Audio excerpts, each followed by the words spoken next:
Hello and welcome to BadgerCam. Carrying on with the D-Day theme, in this week's video I'm going to be building the Italeri 1/72 scale Airspeed Horsa glider. These gliders were used in all the main airborne drops of World War II, but are most famous for their use during Operation Market Garden and Operation Deadstick, which took place on the early hours of D-Day. This model comes with decals to make all 6 of the D-Day gliders, and I'm going to be making PF800 Chalk 91, the first glider to land at Pegasus Bridge. It landed so close to its mark that the nose actually touched the German defences around the bridge. In the box you get a sprue of tiny paratroopers. The detail on these actually looks rather good for such a small scale. A black and white instructions manual,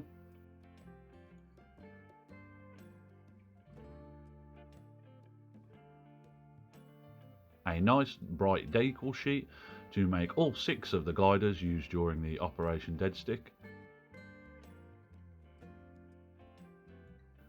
and the sprues to make the main glider. First look at the sprues. The detail looks alright. There's a bit of flash cleanup to do on these bits though. Sadly though, none of the parts are numbered in this kit, and you have to look at the sprue plan in the instructions to find every part, which kind of lets this kit down a bit, but it's not the end of the world. First thing on the build menu though is the cockpit.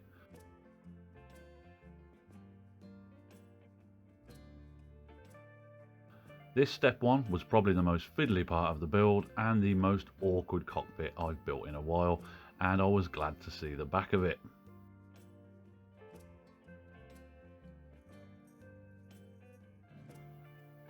But the detail is rather nice once it's all together, so it was well worth the effort in the end. Before moving on with the build, I painted this area up while I could still get at it.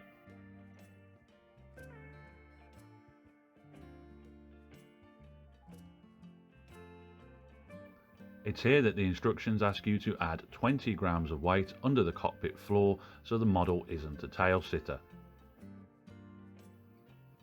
I got out my fishing shot and weighed out 20 grams of lead needed to balance the plane, but I couldn't fit any more than 11 grams in the tiny space under the cockpit floor. In hindsight, I reckon I could have hidden the other 9 grams of weight under the floor of the main cabin, however this wouldn't be very easy to do. The weight under the cockpit floor also made the dashboard hard to line up with the sides of the main cabin, and lots of squeezing and holding was required to get this bit roughly lined up. Fortunately though, the frame on the windows hid this poor line up further down the line. For those not wishing to faff around with adding weight to the plane, the kit does actually come with a little clear tail prop to keep the nose down. I ended up using this myself and thought it was a nice touch that this was included in the kit, so let's get some points there, Italeri.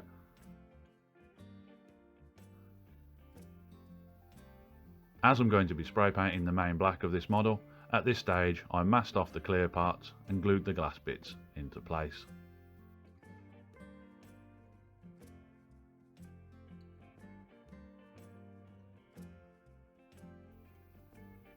Now moving on to the main section of the plane.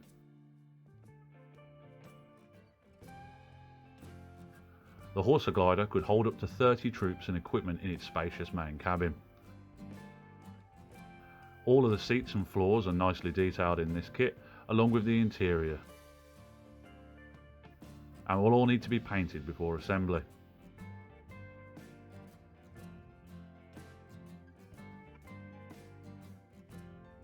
I just felt though that it was a bit of a shame that most of the details here wouldn't be on show in the finished model, despite how well done they are. One area where the detail was not spot on though was the doors on this plane. No panel lines mark out the main hatch on this kit, so I cut this area out and re-added the pieces later on to show the seam lines. If you wanted to build the plane landed with the main hatch down though, the kit does come with these parts but doesn't say how to put them together.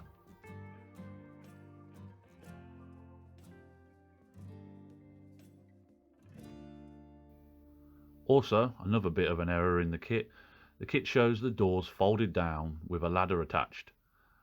Though the main hatch did fold down, the normal use doors actually slid up, and separate ladders were used to get in and out of the glider. This is easily corrected though, just by gluing these pieces onto the roof and leaving a small lip on show.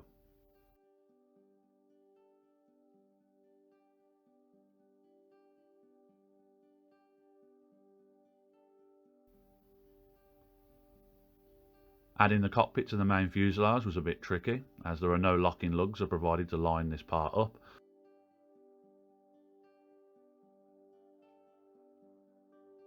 So when you're building this, really check and double check the bits are lined up properly, otherwise you'll end up with a slightly wonky cockpit, as I very nearly did myself. With that on though, it's time to clean up the seams.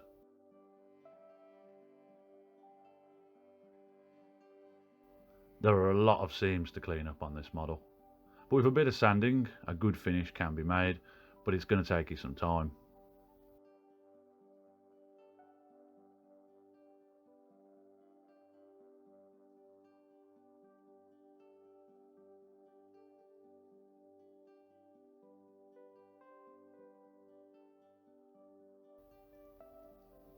Next to add is the wings. I sadly forgot to press record on this part of the build, but the wings go together well and there's no troubles to report.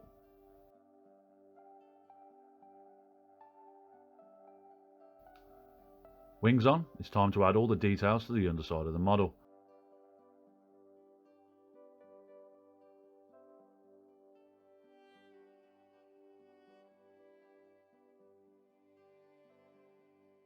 No line-up points or holes were provided or asked to be drilled out for what I assume is a shock absorber,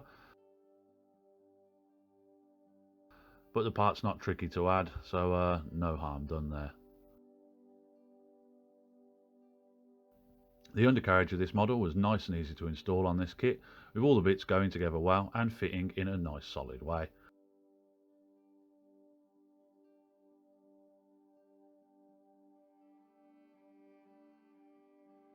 Once the wheels are on, it's time to add the supports to the horizontal stabilisers before drilling and adding the aerials to go on top of the plane. This finishes off the main build of this kit.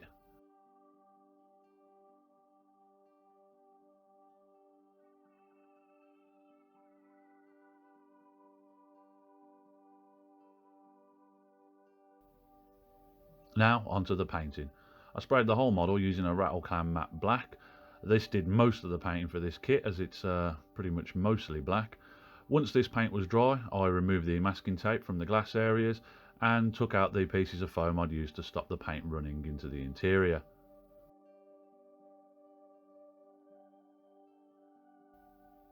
For the main camo surfaces, I used Vallejo, BS Dark Earth and BS Dark Green, building these up in 4 thin layers, after masking off the lines down the main fuselage to ensure I got a nice sharp, crisp, straight line.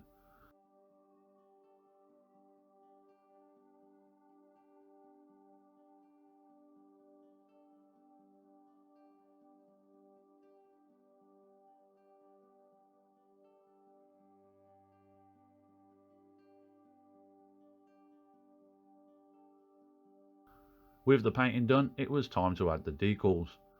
The large D-Day stripes for the wings went on well and have about 5mm of overlap, meaning that a nice near seamless effect can be made. I had a few issues with these decals though. The D-Day stripes marked for use on one side of each wing are in fact not for the same side, with one being the top and one being the opposite wing's underside decal. This isn't a big issue though, as they're easy to line up with the grooves on the wings. Another bit where the instructions differ from reality is the tail area D-Day stripes. The instructions suggest that these are put on top and bottom, when in fact they are actually added side to side. And they won't line up if you try and add them top to bottom. It will give you a weird little kink in the angle. But once this faff is completed and with the stripes, all the other decals go on easy. A little light weathering later, and this is the finished kit. I think it builds into a nice model. However, with a lot of little errors and issues along the way, this kit's certainly not for the beginners out there, and if you want to make the kit more accurate, be prepared to do a bit of research yourself. However, it is nice to build something a little different, and there aren't many Horsa glider kits out there, despite how famous they were and how important they were in World War II.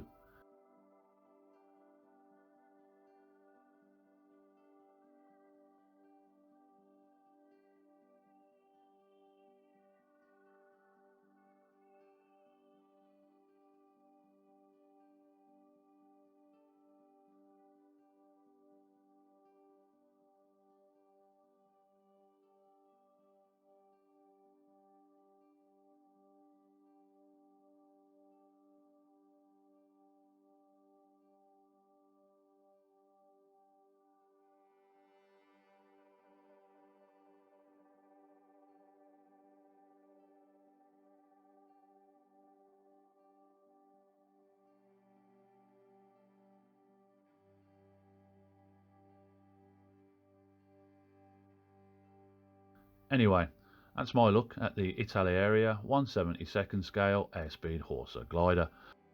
I hope you enjoyed the video, and if you're thinking of making this kit, that it gave you a good idea of what to expect from the build.